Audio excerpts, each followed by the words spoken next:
Goedenavond, vrienden van Orendal, Eagle en de Wishful series. We zijn weer terug voor de 4e race van het seizoen op het prachtige circuit van Zandvoort. 4 uur lang gaan we hier racen vanavond en ik hoor naast mij al iemand enorm in paniek. Don't panic, Danny, we will do the rest of the broadcast in English. Good evening. Oof. I didn't understand a word you said. Well, the quick... I mean, other than the words that translate exactly the same in English. Absolutely. So, Zandvoort tonight, driving alongside the beach, the dunes of Zandvoort. It's a little bit cloudy today. There is a lot of humidity in the air, 99%, which also translates to the images you're seeing right now. There is a little bit of a wind, 26 kilometers an hour, and then it's a crisp 19 degrees, which actually is kind of nice this time of year. We are driving on the Grand Prix section of the track, so the full track in the background. The full track and the revised corners will take you around the track in a few moments. 4.2 kilometers, and yeah, for being Dutch, 9 meters of elevation change is actually kind of nice for us. It's kind of big. It's no Mount Panorama or Laguna Seca or whatever, but still nice. So let's see what we have. Elevation change in there. Yeah, absolutely. Let's see what we have on track today. A lot of drivers already entering. LMP2 seems pretty bunched up together. Leader is 0.6 of a second away, while we have about 7.5 minutes left of free practice. It's yeah, then we're gonna head over to qualifying. 45 minutes of qualifying, starting with the GT4s, then on to the GT3s and the LMP2s. So now I don't know about you, but I rather like Zandvoort. It's a really nice flowing track. It's absolutely a nice track. Gonna take you around a lap in just a minute, but there are some penalties we have to announce first, because there have been a 3 number of penalties. The first is a qualifying ban, now on your screen, for car number 446. There was an incident in free practice which resulted for the qualifying ban for that car, the 446 racing machine. And then also there have been 2 post-race penalties from round 3, which have to be served today if the teams are... See if I can... No, that's not correct. If the teams are here today, they have to serve it today. Oh, spinner. Number 2 car. There we go. Gets out of there There's pretty a quickly. post-race penalty from round 3, pit lane start for car number 24. And then there is the same thing for car number 311, if I'm correct. Yeah, it's true. Now, my memory serves me correctly. This is, if not the first, one of the first practice penalties. Yeah. Yeah, there was a penalty involving one of the Viraco cars and one of the Eagle cars, for that matter. And there was contact in pit lane, which there shouldn't be. So even Eagle cars can get penalties, of course. Because we're all trying It may be a mostly Eagle run series, but they'll still get their penalties. Absolutely. So we have a new driver in the 880 car Orendal Team Road, which is Kim Punter, joining forces with Simon Dijk for this evening. Ricardo Michalewski is back on track again. And given the fact that he's already in the last sector, let's... Using a lot of curb there. Yeah. So now we are coming into the newly newly built, yeah, kind of stadium-like. A lot of people around the track. A lot of grandstands there. A lot of grandstands newly built, and this is the new, yeah, banked corner onto the straight. The NASCAR-like corner. Absolutely, it's on. He would start straight, and then he goes into pits as well. Why wouldn't you? Of course.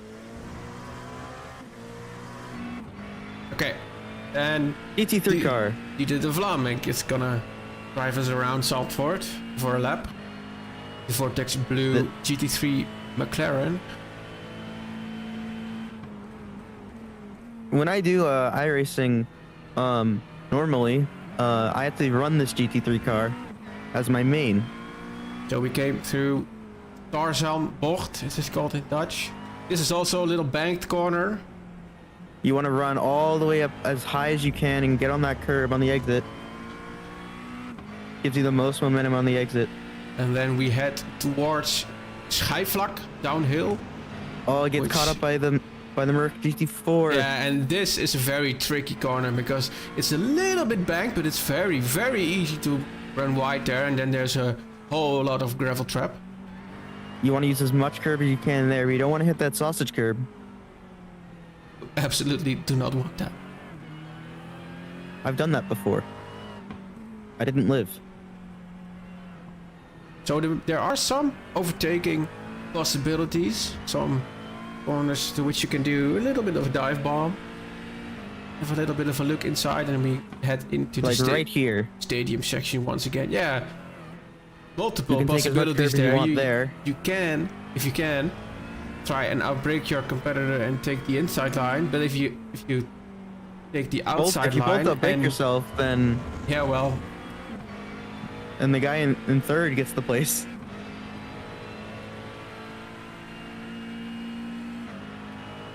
yeah, the race organizations, they are aware of the fact that Zandvoort might not be a common type of car to run. Common type of track multi-class. to run multi-class. Yeah, Yeah. multi-class, especially the speed distance between LMP2s and GT4s. Heading. Because as Red we Bucks, know, well. and anyone who has a decent rating on iRacing knows, GT4s are normally paired with LMP3s in the official sessions. Absolutely. So donation-wise, still at 2,800 euros at the start of this live stream. Let's see if we can get a little bit more tonight. Maybe 28.5. Here we have Brandon Tabo for the SimCity Racing crew. Driving the Acura.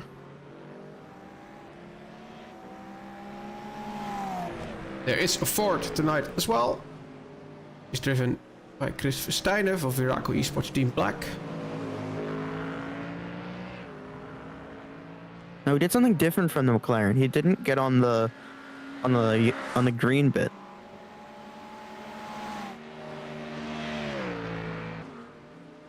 I think this guy, Tim Trump, in the 58 A&R Endurance Esports Team car is driving solo tonight. See if that's correct. Yeah, 58 Tim Trump is doing it solo. So 4 hours. 4 hours isn't that bad. Done it. I've done it many times. Nonetheless, it's quite an achievement.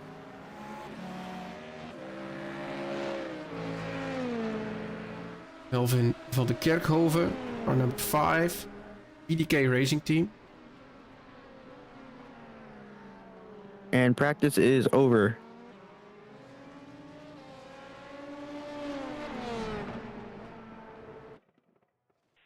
When the qualifying session starts, GT4s, you can take the track immediately.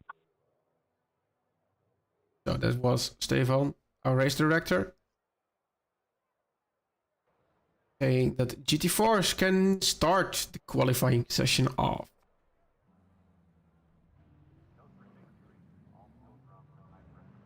Some high quality lights. Let's see who is first.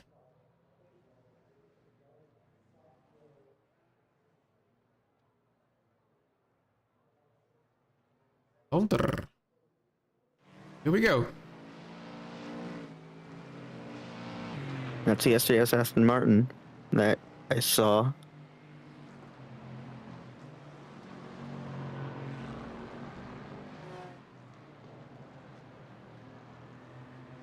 There is Kim Punter.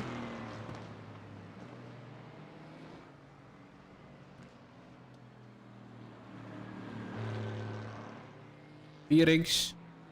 The DK Racing Team car.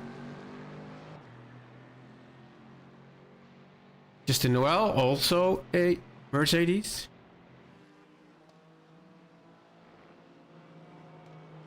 I do really like the SJS liveries.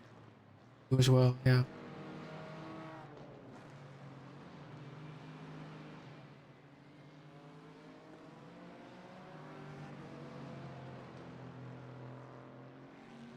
I think I can, because of the increased resolution, put one more driver into the qualifying overlay. Yeah, I can.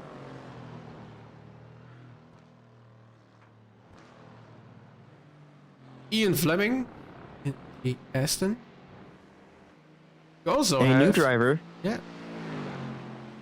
In the 69 car, Hans Poelmans driving the BMW.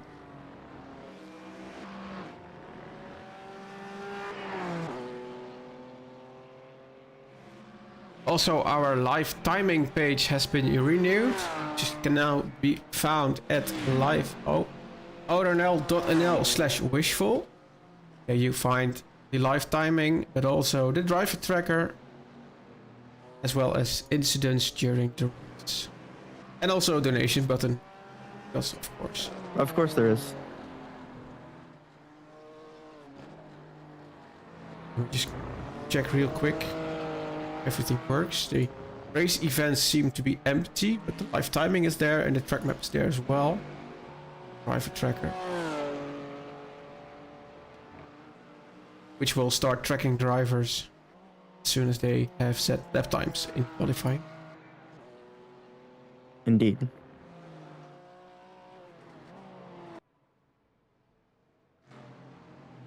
Other 777 car.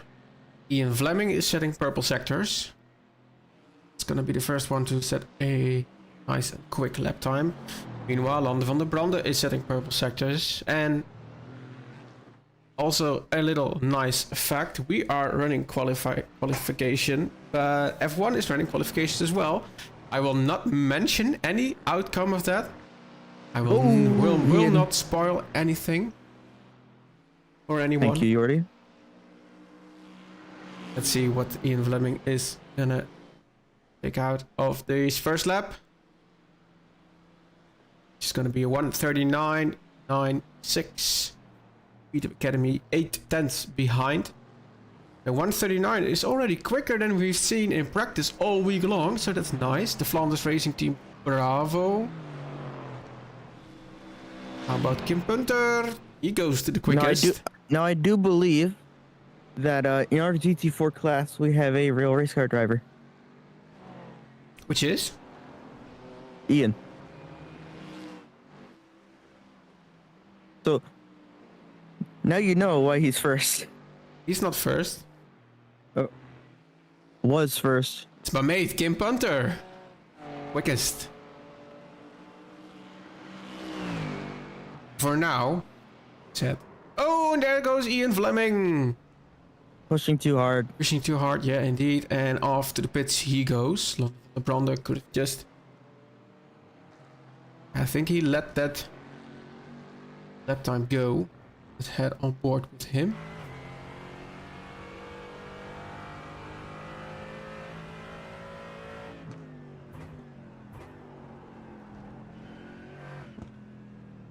Uses that inside of that curb just to get the car rotated.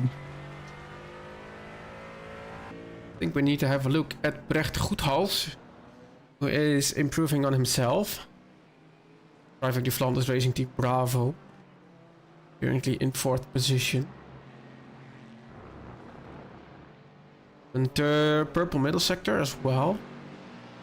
First up, Hals.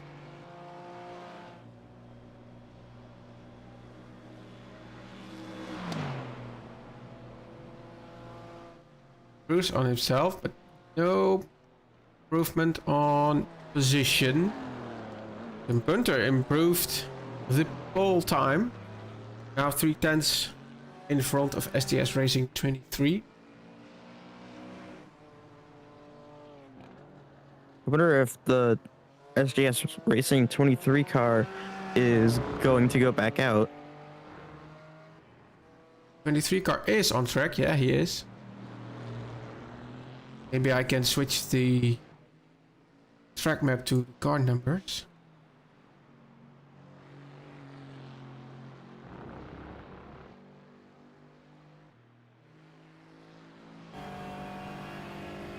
On board with the Aston.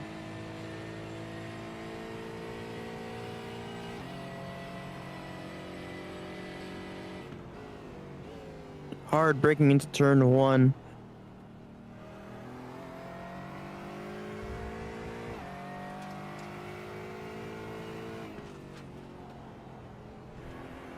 There is also a slight chance of some rain during the race, although it's only 7%.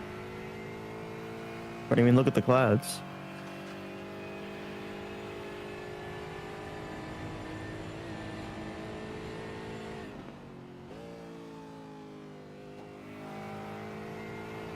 There's that sun peeking. Yeah, if the sun breaks through the clouds, that's gonna do some good to the track temps.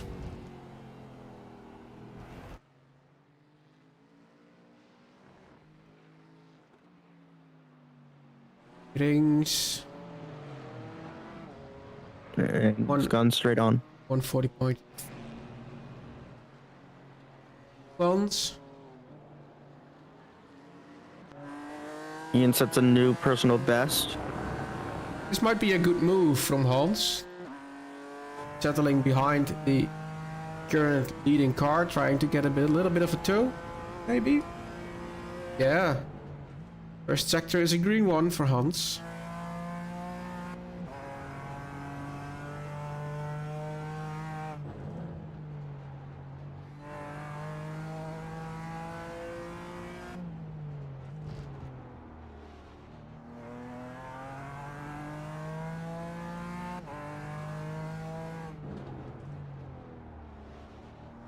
Ooh, little bit squirrely there. How about that second sector?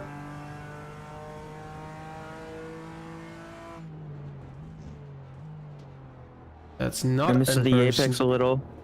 Not a personal. But in F1, the gravel on the inside there is glued to the track. In iRacing, not so much. This also is a corner. Very easy to take a little bit too much and then go wide there.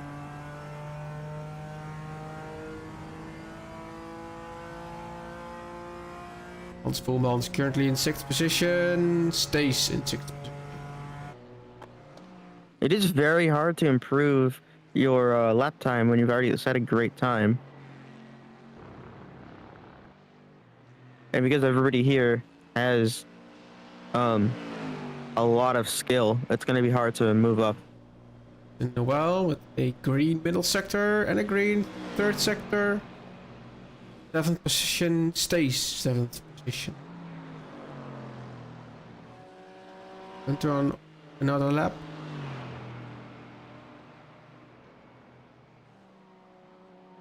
I think the track is getting a little bit away from them. There are no improvements whatsoever, except from Brecht. In a personal best first sector. Alex makes a bold claim in the YouTube chats. It would be nice if we can reach 3,000 euros for the children of Make-A-Wish tonight. Well, So that obviously means something's going to be unveiled at 3K. Because every time he says something like that, something gets unveiled. and also we've talked about this in the few minutes before we went live, Danny. Some money that we've raised has already been spent by the Make-A-Wish Foundation, Belgium, Flanders, and send a kit off to Disneyland, which is in Paris for the non-European viewers under us. So they have granted that wish with the help of what we're doing here with all of us together, broadcasters, the organizers, and the racers. So that's why we do it. Absolutely. Now, me personally, I've never been to Disneyland. Now, I think Disneyland is the other side of the world for you. I think Disney World is a lot closer. No, I know one of them's in California, one of them is in Florida. Yeah, I think one of them is a resort. I know for a fact Disneyland, that's in Europe, and Disney World is in America. No, I think they're both in America, but we branch out over to you guys too. I'm tempted to look that up. I'll look it up first. Yeah, there's also a Disneyland in Orlando, you're right. Then there's a Disney World in Florida. Also in Japan. But yes, Disneyland is considered a branch.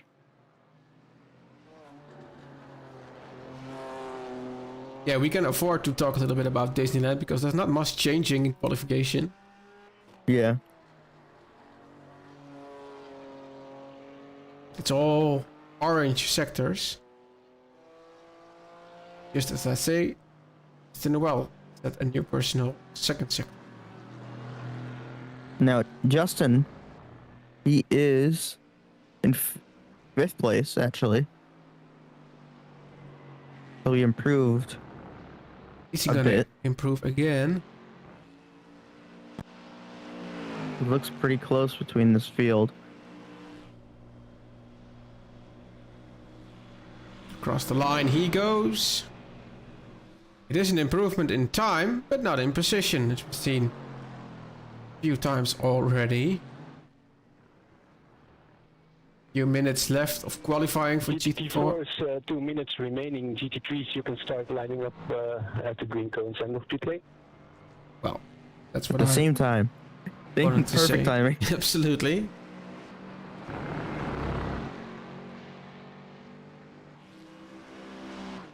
Now, I'm actually excited for this race start.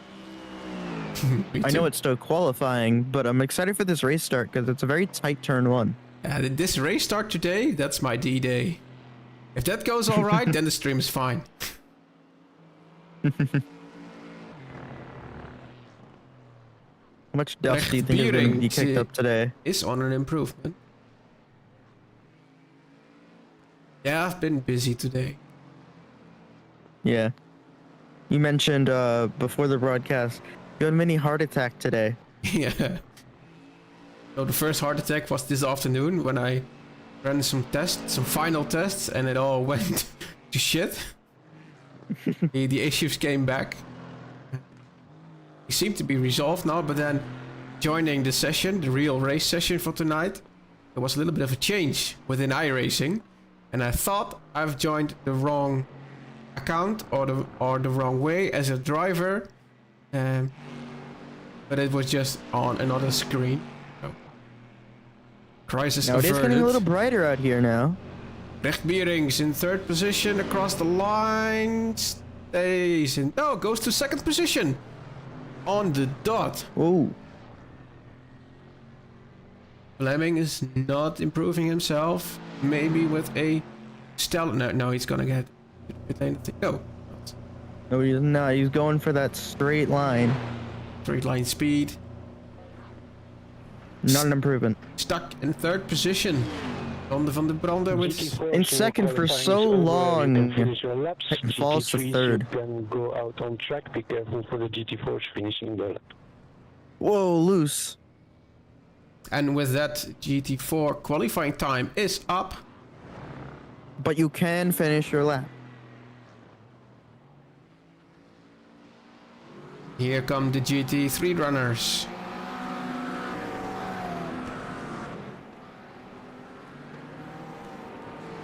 Here comes the swarm.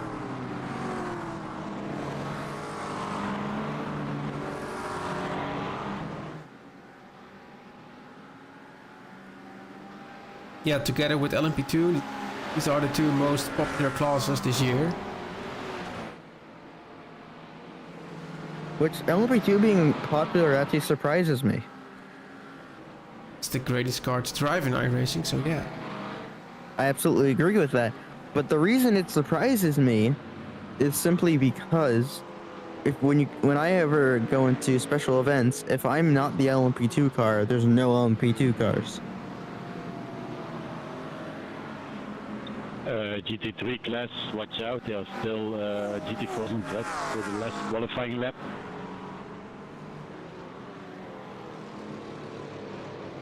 Which is Ian Fleming here. Just finishing off his lap and going into pit lane. And there's only Lander van Brande finishing off his lap and in the pits. Well, there we go. Across the line, is an improvement. 6th position. Improvement in time, but not in position. Just in time. And here comes the swarm. For the GT3 runners, yes. Brendan Tabon is the first one to give it a shot. Starts his flying lap.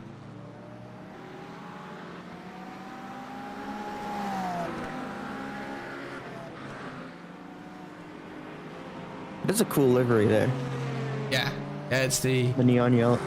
signature livery, the black and the green. The SCR Racing guys. Behind there's Melvin. I do remember us discussing earlier that the DDK guys are swapping in real life today. Yeah, which is this car, the D321. So it will seem that Kevin Deckers will drive the race solo, but he will not. He will share the seat in real life with the other Kevin. Both Kevins on that team. We better hope they're the same height. Changing everything would be a pain. See what David van Glabeke can do. The number 16 R.O.I. Sports Acura. Also Brendan Tabon in the Acura. He's going for the first crack.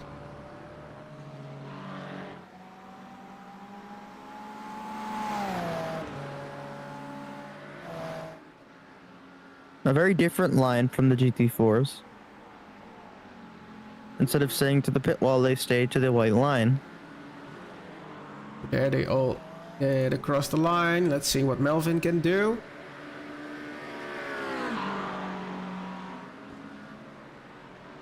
It's Versteinen. So quick. Yeah, there we go. Second position. The Ford Mustang. The other Ford Mustang in 9th place. Eagle 85 car. Brendan is improving. On a flyer here. Not using as much as the curb as I thought he would. You were right, Danny. There's a little bit more sunshine on the track now.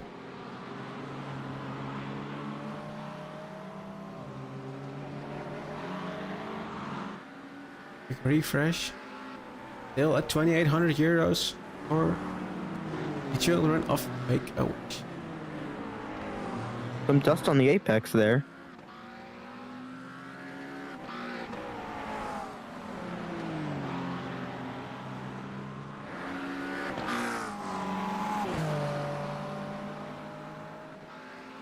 Just hugging that white line and then uses the banking to just fly right down to the corner. Absolute killer lap from Brandon. Puts him firmly into first position. Over half a second. Let's see about That the is a 99 for Steve. Big gap.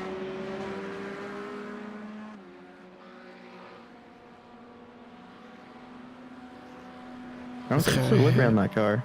No. I have pretty pace running and all the other liveries are fine. Yeah. So I don't think it's us. Hairballs. While the Vortex Blue into 8th position. Dirk Bouts is on a quick lap. There he is. It's the Vortex Gold. I love the gold. Yeah, it's great.